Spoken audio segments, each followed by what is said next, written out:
Hello and welcome to our next hormone, that is the parathormone, which is secreted by the parathyroid gland. So this is our fourth video in the series of endocrine gland, and I believe that you all are understanding what I'm teaching.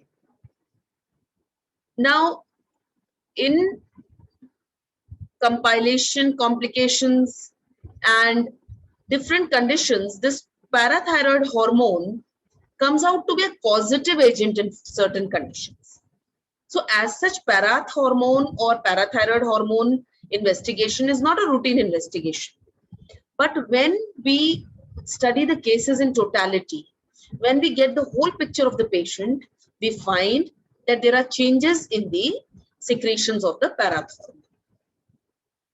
Few of my listeners have requested me to explain in Hindi and English both, and so I will be doing it from today. I am sharing my screen. Yes. तो आप देख सकते हैं कि we are talking about the parathyroid glands. Now this large gland which is visible to you on the screen, this pink colored H-shaped gland, ये thyroid gland है. ये जो थायराइड ग्लैंड है, ये जैसा हमने पिछले वीडियो में पढ़ा, ये बटरफ्लाई शेप का ग्लैंड है. ये बीच में इसके इस्थमस है जो इसके राइट और लेफ्ट को जोड़ता है, और इसके पीछे की तरफ यदि हम इसे, जहां पर ये पीछे हायोइड बोन है, इससे लैरिंग्स है, इसके ऊपर ये इस तरह से फंसा हुआ है जो थायराइड, इसको यदि हम पीछे की तरफ देखते हैं तो यहाँ पर 1, 2, 3 और 4 छोटे छोटे ग्लैंड्स हैं. ये 4 पैराथायरॉइड ग्लैंड्स हैं. ये हम सबकी नेक में पाए जाते हैं और ये बहुत ही छोटे आकार का होता है. 3 by 5 by 7 mm का एक ग्लैंड होता है. तो आप अनुमान लगा लीजिए कि एक मटर के दाने से भी ये लगभग छोटा होता है थोड़ा. और सारे पैराथायरॉइड ग्लैंड्स का यदि हम वजन मिलाएं तो 90 से 130, from 90 to 130 milligrams the weight, that is the weight of the total parathyroid gland. Yes. So this parathyroid gland is a very essential gland which helps in metabolism or control of calcium and phosphorus levels in our blood. Now let me come to the functions of the parathyroid hormone. जो पैराथ hormone है, ये parathyroid gland के chief sales से secrete होता है. और हम जानते हैं कि एंडोक्राइन पूरा का पूरा जो सिस्टम है उसमें चीफ सेल्स लगभग सारे ग्लैंड्स में पाए जाते हैं और ये उसके सिक्रीटरी सेल्स होते हैं. तो पैराथायरॉइड ग्लैंड के chief cells parathormone secrete करते हैं और इसका मेन फंक्शन या इसका मुख्य कार्य क्या है? कैल्शियम की मात्रा को ब्लड में बढ़ाना या उसको रेगुलेट करना. रेगुलेट करने का मतलब होता है उसकी मात्रा को, उसकी क्वांटिटी को नीड के हिसाब से, जरूरत के हिसाब से बढ़ाना और घटाना. अब ये जो काम है ये बहुत जरूरी है क्योंकि आखिरकार ये कैल्शियम आ कहां से रहा है? ये कैल्शियम हड्डियों में जो सरप्लस स्टोर है उसमें से आता है. और ये ब्लड में क्यों ला रहे हैं? क्योंकि कैल्शियम हमारी बॉडी के कुछ बहुत ही जरूरी कामों को रेगुलेट करता है, जैसे कि हमारी न्यूरोमस्कुलर एक्टिविटी, हमारे ब्लड का कोआगुलेशन. तो कैल्शियम की कमी को हम बर्दाश्त नहीं कर सकते, इसलिए हमेशा हमें सुझाव दिया जाता है, बचपन से कहा जाता है दूध पियो, दूध पियो. और from the very beginning we are taught to take good amount of calcium. तो ये जो कैल्शियम होता है, ये कैल्शियम हमारी बॉडी इसको स्टोर करती है लॉन्ग बोन्स में, और जब इसकी कमी होती है सर्कुलेटिंग ब्लड में, वो ब्लड जो पूरे बॉडी के सेल्स तक पहुंचता है, तो पैराथायरॉइड हार्मोन कहता है बोन से कि झाड़ो, थोड़ा कैल्शियम झाड़ो और ब्लड में बढ़ाओ. इसका काम लगभग कैल्सिटोनिन हार्मोन से उल्टा होता है. जैसा हमने पिछले थायराइड ग्लैंड में देखा कि वहां पे ट्राई आयोडोथायरोनिन, टेट्रा आयोडोथायरोनिन के सिवाय थायराइड एक और हार्मोन सिक्रीट करता है जिसका नाम है कैल्सिटोनिन. तो ये कैल्सिटोनिन जो है एक तरह से ब्लड में कैल्शियम की मात्रा को कम करता है, या ये कहो कि बोन्स में इसका डिपोजिशन कराता है, बोन्स को ताकतवर बनाता है. जब आप कैल्शियम मेटाबॉलिज्म पढ़ेंगे तो आप जानेंगे कि उसमें 2 और चीजें हैं जो बहुत महत्वपूर्ण है. एक है विटामिन डी और दूसरा जो कैल्शियम के रेगुलेशन को हेल्प करता है वो है एक मिनरल जिसे हम फास्फोरस कहते हैं. कैल्शियम और फास्फोरस एक दूसरे के काम को एक तरह से बैलेंस करते हैं. अब ये कैल्शियम जो है ये पहुंचा कहां से? ये हमारे भोजन से, हमारे फूड से आया। हमारे फूड से इस कैल्शियम का एब्जॉर्प्शन कहां पर होगा? हमारी आंतों में, इंटेस्टाइन्स में, हमारे स्टमक तक, स्मॉल इंटेस्टाइन तक पूरा ब्रेकडाउन और एब्जॉर्प्शन होना शुरू हो जाता है। और जब एब्जॉर्प्शन होने लगता है तो इस कैल्शियम के एब्जॉर्प्शन को कौन बढ़ाता है? पैराथॉर्मोन या पैराथायरॉयड हार्मोन। अब हमारी किडनीज में भी ये पैराथायरॉयड हार्मोन काम करता है। कैसे? हमारी किडनी से यूरिन बनता है और यूरिन हमारी बॉडी से आउटफ्लो करता है या बाहर जाता है। तो किडनीज को पैराथॉर्मोन कहता है कि कैल्शियम को वापस ब्लड में रीअब्सॉर्ब करो। By the process of reabsorption from the glomerular filtrate, the calcium is brought back into the blood और इसको बॉडी से बाहर नहीं जाने दिया जाता। तो ये एक और तरीका है जिससे पैराथॉर्मोन बॉडी में कैल्शियम की क्वांटिटी को रेगुलेट करता है।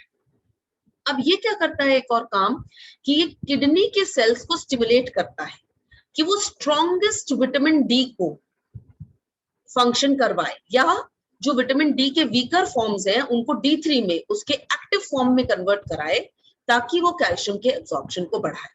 तो हम देख सकते हैं कि जो पैराथॉर्मोन है वो पूरी तरह से बॉडी में कैल्शियम के एब्जॉर्प्शन, उसके ब्लड में लेवल्स को रेगुलेट करता है ताकि हमारी बॉडी का न्यूरोमस्कुलर और ब्लड मैकेनिज्म हेल्दी चले। So in short we can say that the parathormone is regulating the calcium in the blood, the utilizable calcium of our body, and hence contributing in a large number of functions. Now, we see that the normal range of the parathyroid hormone secretion in our blood, if we perform an investigation, यदि हम जांच करते हैं तो 14 से 65 पाइकोग्राम पर millilitre of blood कम मात्रा में पाया जाता है। यदि हम पीटीएच का, पैराथायरॉयड हार्मोन का टेस्ट करते हैं तो हम क्यों करते हैं? जब हमारे शरीर में कैल्शियम और फास्फोरस के लेवल्स में फर्क आए या उनकी एक्टिविटी हमको ठीक से ना मिले, ब्लड में हमको ऐसे लक्षण मिले जिससे हमें समझ आए कि कैल्शियम या फास्फोरस का संतुलन बिगड़ रहा है। आपको एक कॉमन एग्जांपल बताती हूँ। सडनली यदि किसी के ब्लड में कैल्शियम की मात्रा बहुत बढ़ जाती है तो तुरंत हम पीटीएच कराते हैं, पैराथायरॉयड हार्मोन का टेस्ट कराते हैं, क्योंकि ऐसे में हम क्या सस्पेक्ट करते हैं कि किसी वजह से पैराथॉर्मोन बहुत लार्ज अमाउंट में सिक्रेट हो रहा है। और इसका कारण आमतौर पर क्या समझा जाता है? वो होता है पैराथायरॉयड ग्लैंड का ट्यूमर। इसका जो सैंपल लिया जाता है ब्लड का, वो फास्टिंग, खाली पेट लिया जाता है और उसमें वीनस ब्लड लिया जाता है। हम जानते हैं सारे सैंपल्स हम वीनस ब्लड से या कैपिलरी ब्लड से लेते हैं। अब हम पैराथॉर्मोन को कभी भी यदि स्टडी करते हैं तो हम साथ में कैल्शियम और फास्फोरस की मॉनिटरिंग जरूर करते हैं, उसके बिना इनकम्प्लीट इंफॉर्मेशन आती है। अब हम कुछ ऐसी बीमारियों के बारे में बात करते हैं जिनमें की पैराथायरॉयड हार्मोन की मात्रा बदल जाती है। आप सब ने बच्चों में रिकेट्स और बड़ों में ऑस्टियोमलेशिया नाम की एक बीमारी सुनी है। अगर इसको हम सिंपली समझ लें तो इसमें हड्डियां बहुत कमजोर हो जाती है और आड़ी टेढ़ी हो जाती है। बच्चों में ये बीमारी ज्यादा खतरनाक मानी जाती है। क्यों? क्योंकि बच्चे बढ़ते हुए होते हैं, उनका शरीर आकार ले रहा होता है। तो यदि उनकी हड्डियां इस प्रकार से आड़ी टेढ़ी कमजोर कर्व्ड हो जाएंगी तो उनके शरीर की बनावट सही नहीं रहेगी, उनके शरीर में किसी भी प्रकार का संपूर्ण संतुलन प्राप्त करना असंभव हो जाएगा। तो जब हाइपर पैराथायरॉयडिज्म मतलब पैराथायरॉयड की मात्रा बहुत अधिक हो जाएगी, 100 से 270 तक जब ये हो जाती है, 99 से 269 तक जब ये प्रति मिलीलीटर पाइकोग्राम्स में हो जाती है, तब बच्चों में रिकेट्स देखने को मिलता है और अक्सर इन बच्चों की माताओं में ऑस्टियोमलेशिया देखने को मिलता है। अब रिकेट्स जो है उसको हम बेसिकली कैल्शियम मेटाबॉलिज्म की एक डिजीज कहते हैं। इसमें हड्डियां टेढ़ी हो जाती हैं और ज्यादातर ये बच्चों के 6वें महीने में, जब बच्चा छोटा सा होता है, तभी यदि उसको बच्चे के माँ बाप ऑब्जर्व करेंगे तो उसकी हड्डियों का जो ढांचा है वो तिरछा होने लगता है। उसकी ये जो रिस्ट होती है, उसकी कलाई और जो उसके एंकल होते हैं, पांव की एड़ी वाला हिस्सा, ये वाला हिस्सा उसका मोटा होने लगता है और उसकी ग्रोथ जो होती है वो रिटार्डेड हो जाती है। बच्चा सामान्य रूप से नहीं बढ़ता है। ये एक गंभीर समस्या है, इसका तुरंत इलाज होना चाहिए, नहीं तो ये जीवन भर के लिए बच्चे में व्याधि या विक्षिप्त बना सकती है उसको। ऑस्टियोमलेशिया जो है ज्यादातर उन बच्चों में देखा जाता है जिनकी उन माओं में देखा जाता है जिनके बच्चों को रिकेट्स होता है। तो आखिरकार बच्चों को ये कमी कहाँ से मिली? माँ से ही तो मिली। तो जब उसको गर्भावस्था में ही माँ के अंदर संपूर्ण ये चीजें नहीं थी, हार्मोन्स का इम्बैलेंस था, तो बच्चे में भी वो प्रभाव डालता है। यदि किसी भी वजह से शरीर में कैल्शियम का अब्जॉर्प्शन सही नहीं हो रहा, चाहे कारण उसका विटामिन डी और कैल्शियम की ही कमी क्यों ना हो डाइट, ऐसी परिस्थिति में ऑस्टियोमलेशिया नाम की डिजीज जो है लेडी में देखने को मिलती है। अच्छा, ये ज्यादातर फीमेल्स में ही देखने को मिलती है, लेडीज में, और जिनके बहुत ज्यादा बच्चे होते हैं और जिनको बहुत अधिक मात्रा में बच्चों को दूध पिलाना पड़ता है। तो होता यह है कि उनके शरीर में स्वयं के संरक्षण के लायक भी कैल्शियम विटामिन डी नहीं बचते हैं, इतनी अधिक मात्रा में उनको अपने बच्चों को ये देना पड़ता है। अब एक अनकॉमन या कम पाई जाने वाली परिस्थिति है जिसमें पैराथॉर्मोन की कमी हो जाती है। ये ज्यादातर किसी सर्जरी के बाद, नेक की सर्जरी होती है, थायराइड की सर्जरी होती है, उसके साथ में पैराथायराइड भी कट जाता है, क्योंकि जैसा हम डायग्राम में बना रहे हैं थायराइड और पैराथायराइड अलग अलग, उस तरह का वास्तव में ये अलग नहीं होते, ये लगभग एक जैसे ही दिखाई देते हैं। तो वो सर्जरी में हो जाए या कभी कभी कुछ कंडीशंस में जो सेल्यूलर डैमेज हो जाता है, उसके सेल खत्म हो जाते हैं, इनमें शरीर में कैल्शियम की बहुत कमी हो जाती है ब्लड में, क्योंकि पैराथायराइड की कमी हो रही है तो ब्लड में सर्कुलेटिंग कैल्शियम की कमी होगी, और कैल्शियम की कमी से उत्पन्न होने वाली पूरी परिस्थिति आपको इस व्यक्ति में मिल जाएगी। इस व्यक्ति में आपको ब्लड अच्छे से कोआगुलेट नहीं होगा, यदि उसका खून बहना शुरू होता है तो वो बाकी लोगों से अधिक मात्रा में बहता है।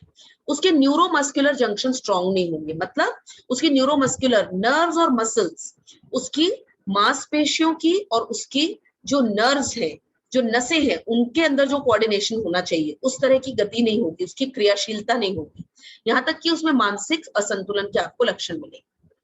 बच्चों में अजीब किस्म की टिंगलिंग सेंसेशन, जैसे एक सुरसुराहट उनको महसूस होगी हाथों और पहलों में, और मसल्स में, मांसपेशियों में दर्द होता है, इतना दर्द होता है अकड़ाहट के साथ कि उसके हाथ और पैर जो है वो तिरछे से महसूस होते हैं, और उसको हम टेटनी भी कहते हैं।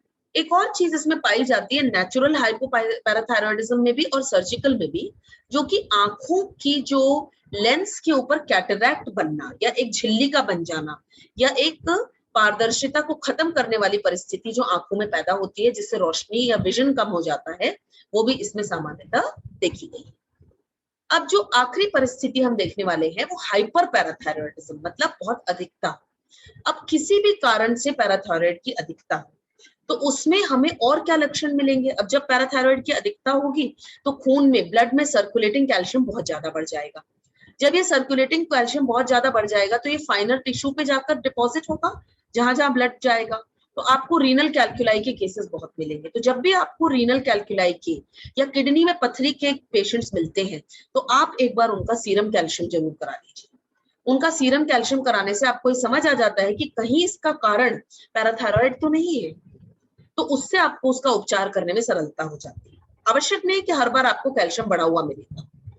इसमें पेशेंट में बहुत अधिक यूरिन जाने की और प्यास लगने की समस्या भी हमें देखने को मिलती है, भूख का ना लगना। तो ये तीनों लक्षण जो है ये इंडिकेट करते हैं कि पैराथायरॉयड हार्मोन की एक्टिविटी अधिक है। कैल्शियम की अधिकता की वजह से और मसल्स की कमजोरी की वजह से वो व्यक्ति हमेशा थका रहेगा, उसको हमेशा सुस्ती रहेगी, काम करने की इच्छा नहीं होगी, दिमाग में उसको कुछ याद नहीं रहेगा, उसको भूलने की बीमारी होगी, एकदम उसका दिमाग जैसे वीक हो जाता है, खाली हो जाता है।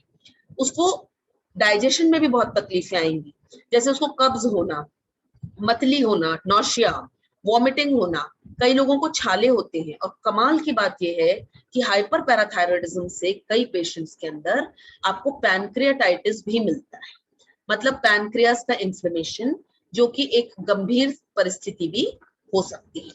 तो हमने देखा कि किस प्रकार से ये पैराथायरॉयड हार्मोन काम करता है, कैसे इसकी कमी से या अधिकता से हमारे शरीर पे प्रभाव पड़ता है, और किस प्रकार से हम इससे उबर सकते हैं। इसका उपचार यदि हम देखें तो इसका उपचार होता है बहुत सारे तरीकों से। उसकी पहले तो क्वांटिटी देखी जाती है, कहीं कोई ट्यूमर तो नहीं है। यदि ट्यूमर होता है तो उसको किसी एक्सटर्नल मीडियम से ट्रीट करना है, सर्जिकली ट्रीट करना है या कुछ दवाओं के माध्यम से सुखाना है। तो हम किसी भी डिजीज को या परिस्थिति को आइसोलेशन में नहीं पढ़ सकते हैं, हमको पूरा ये सिस्टम समझना होगा। आशा करती हूँ ये पैराथायरॉयड हार्मोन और पैराथायरॉयड ग्लैंड आपको अच्छे से समझ आया होगा।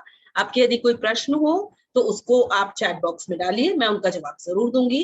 धन्यवाद। और यदि आपको ये वीडियो अच्छा लगा हो तो अपने कमेंट्स जरूर बताइएगा ताकि अगले वीडियो में भी उनका ध्यान रखा जाए। Thank you.